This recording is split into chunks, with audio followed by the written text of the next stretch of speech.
Abençoados e abençoadas, graça e paz. Hoje, 31 de outubro de 2022. Eu estou aqui para gravar mais uma pérola da graça de Deus. Mas eu quero te pedir, se inscreva no meu canal. Aí abaixo está em letras vermelhas, se inscreva. O canal, ele só cresce você se inscrevendo. Também te peço que dê um like. Não custa nada, para que o YouTube recomende esta palavra a outras pessoas. Queridos, hoje eu quero falar para você, dizendo que o fardo da religião atado sobre os filhos. Poderia aqui também dizer que deveriam trocar o fardo pela liberdade da graça de Deus. Porque dentro dessas instituições religiosas, os nossos irmãos, eles vivem com estes fardos sobre os seus ombros. Eles vivem debaixo de ordenança dos homens, fazendo tudo que o sistema religioso lhes obriga a fazer. Eles seguem à risca todos os preceitos dos homens dentro desses lugares, que nós chamamos de sinagogas, que eles dizem que é a casa de Deus, e que na verdade não é casa de Deus, porque Deus não habita em templo feito pelas mãos dos homens. Cada um de nós somos o templo da habitação de Deus. Deus habita no nosso espírito. E o que é mais importante é que Ele testifica com o nosso espírito que nós somos filhos de Deus. Então nós estamos livres de seguir preceito dos homens, de fazer obras, de praticar justiça, a fim de alcançar a salvação e a liberdade plena que nós temos concedida pelo Evangelho da graça de Deus. O Cristo Nazareno, ele disse assim: tomai sobre vós o meu jugo e aprendei de mim, porque sou manso e humilde de coração. Encontrareis descanso, pois o meu jugo é suave, o meu fardo é leve. Jesus aqui tinha o entendimento perfeito das necessidades e convidou a trocar o fardo pesado da religião pelo jugo leve e suave do seu amor. O amor dele que estava em evidência. A metáfora do fardo pesado dá ideia de alguma situação que promove um peso emocional muito grande sobre algumas ou sobre alguém. E é assim que a religião faz com as pessoas. São as obrigações que as religiões impõem para que as pessoas possam cumprir, para que as pessoas possam seguir, para que as pessoas possam fazer. Os seguidores das religiões, seja elas quais forem, são-lhes impostos obrigações para que elas possam cumprir. E as pessoas, na maioria das vezes, cegas, porque são guiadas por cegas, elas vivem nessas práticas, achando que estão agradando a Deus.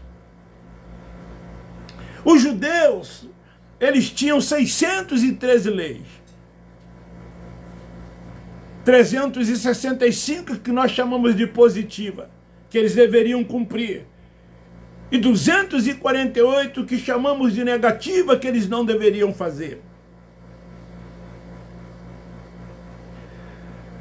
Essas leis eram conhecidas como os mandamentos, que ensinavam como deveriam ou não agir.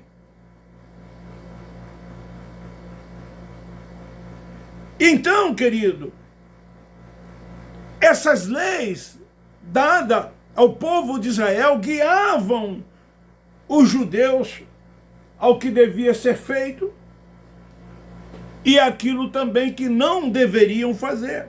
Então a religião, ela tem o seu fardo, que os líderes atam sobre as pessoas com os seus preceitos que criam e ainda com rudimentos da lei, que nem os judeus conseguiram cumprir, que nem os judeus conseguiram fazer.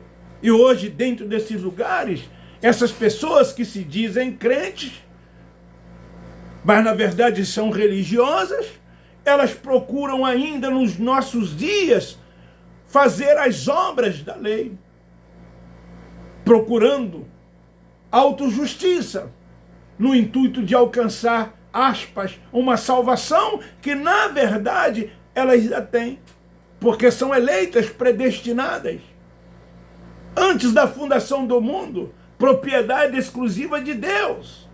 E ninguém pode arrebatar essas pessoas das mãos de Deus. O verbo diz lá em João 1:1, veio e se fez carne. Um dos fardos pesados sobre os fiéis que esses líderes religiosos colocam sobre eles são os dízimos.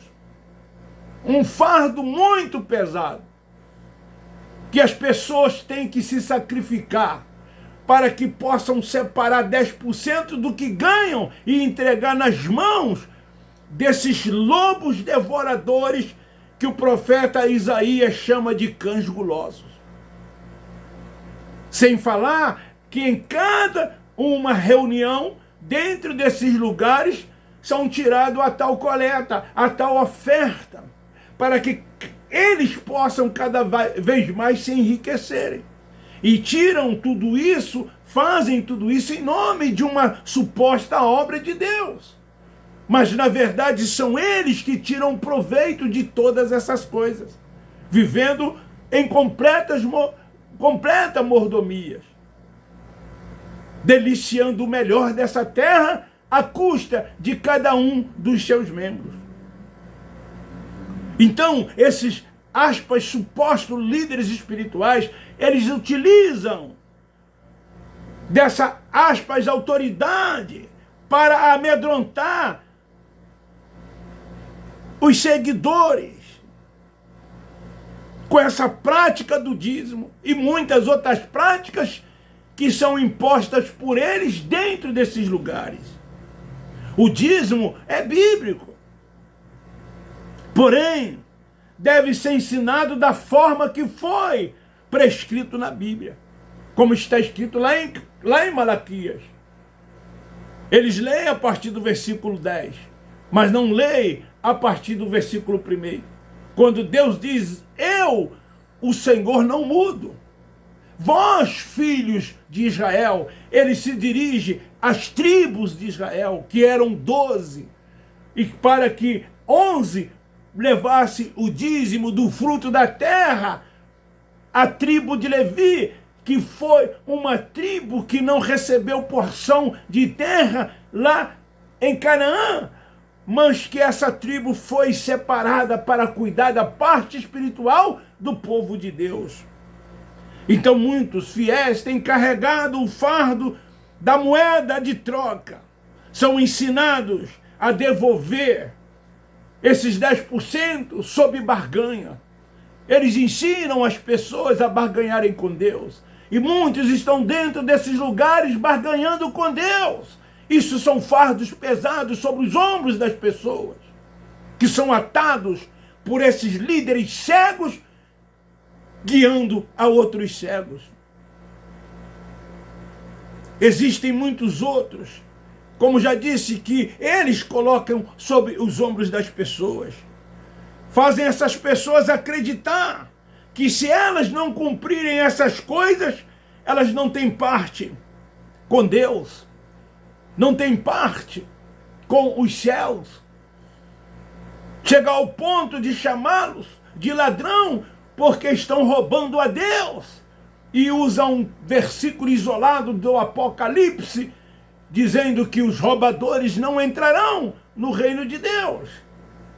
E as pessoas, por terem medo dessas maldições que eles jogam sobre as pessoas, elas vão então contribuir. Mesmo que elas não tenham como pagar as suas despesas, os seus compromissos até o final do mês. Por isso que muitos crentes desviam água, furtam energia, TV a cabo, e deixam de saldar os seus compromissos, e alguns chegam a parar nas mãos de agiotas, mas não esquecem, não deixam de separar os seus 10%, o suor do seu rosto, e entregam de bandeja na mão desses cães gulosos. Dentro desses lugares ainda tem o fardo do jejum.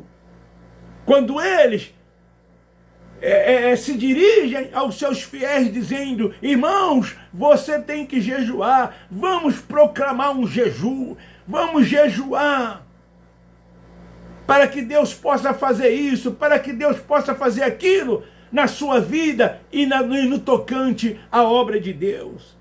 O fardo da ceia, o fardo do monte, do batismo, da frequência aos templos, porque lá esses lugares são chamados por eles de casa de Deus, lugar da habitação de Deus. E as pessoas, quando lá vão, elas dizem: eu estou indo à casa de Deus para adorá-lo, como se Deus habitasse naquele lugar, como se esse lugar fosse a habitação de Deus.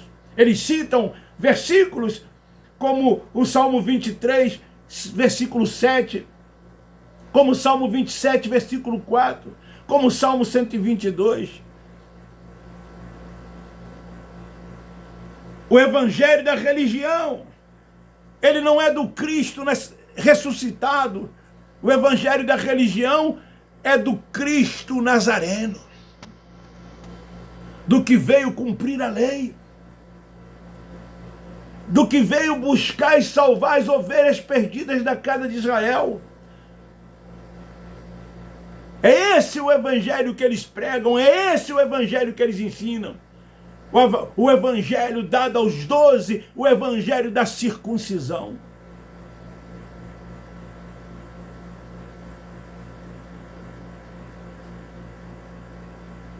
Querido, aí eu pergunto, se é esse o evangelho que devemos seguir, o da circuncisão, o evangelho dado aos 12, para que fosse ao mundo de Israel e pregasse, ou o evangelho revelado a Paulo, o apóstolo, que é o evangelho da circuncisão, o evangelho da graça de Deus, que ele revelou a Paulo para que esse evangelho alcançasse a todos os gentios, a todos aqueles que não fossem judeus.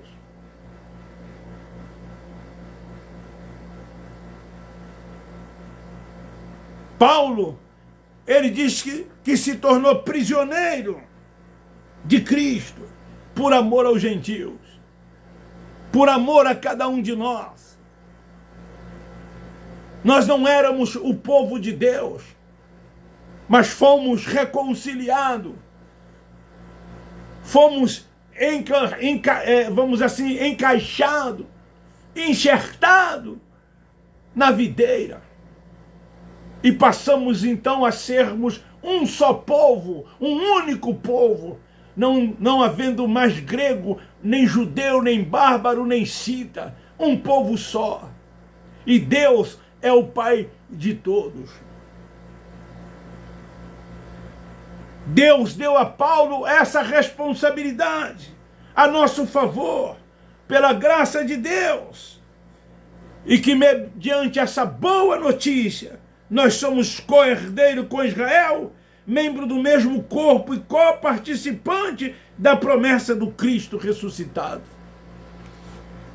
Nós não temos dúvida alguma quanto à nossa filiação. Nós temos convicção e certeza que somos filhos de Deus, como Paulo escreve aos Romanos, capítulo 8, versículo 14. E se somos filhos de Deus, nós temos Ele como nosso único Senhor. como soberano. É a Ele que devemos obediência, não aos homens. Não vivemos debaixo dos rudimentos da lei, dos preceitos dos homens, mas nos submetemos ao Espírito Santo de Deus, ao Pai dos Espíritos que nos guia e que nos dirige. Então Paulo se tornou ministro desse evangelho, pelo dom da graça de Deus, que lhe foi concedido, anunciando a nós as riquezas insondáveis do Cristo ressuscitado. Sim, esse é o evangelho que devemos crer. Esse é o evangelho que devemos praticar. O evangelho da liberdade, da graça de Deus. O evangelho que nos leva ao entendimento de que nós somos espirituais, que não somos mais carnais, que não somos alimentados com leite, mas somos alimentados com comida sólida. Esta é uma comida sólida que nós estamos trazendo para que as pessoas possam alcançar o entendimento. Esse entendimento, ele não é dado, não é concedido por homem algum, a não ser pelo Espírito Santo que habita dentro de cada um de nós. O Espírito Santo é Ele quem revela, é Ele quem traz o entendimento, é Ele quem ativa a mente, para que nós possamos ser salvos e entender a perfeita, boa e agradável vontade de Deus. Esta é a nossa palavra nesta noite de 31 de outubro. O fardo da religião é atado sobre os filhos de Deus. E se você é filho de Deus, se você tem essa consciência, não permita, não viva debaixo dessa escravidão. Esses fardos não podem continuar sobre os seus ombros, sobre a sua vida. Você tem que viver a liberdade que Ele te deu. A liberdade da graça de Deus. Beijo no seu coração, um forte abraço. Nós da graça de Deus amamos vocês. Abba Pai, Abba Pai, Abba Pai.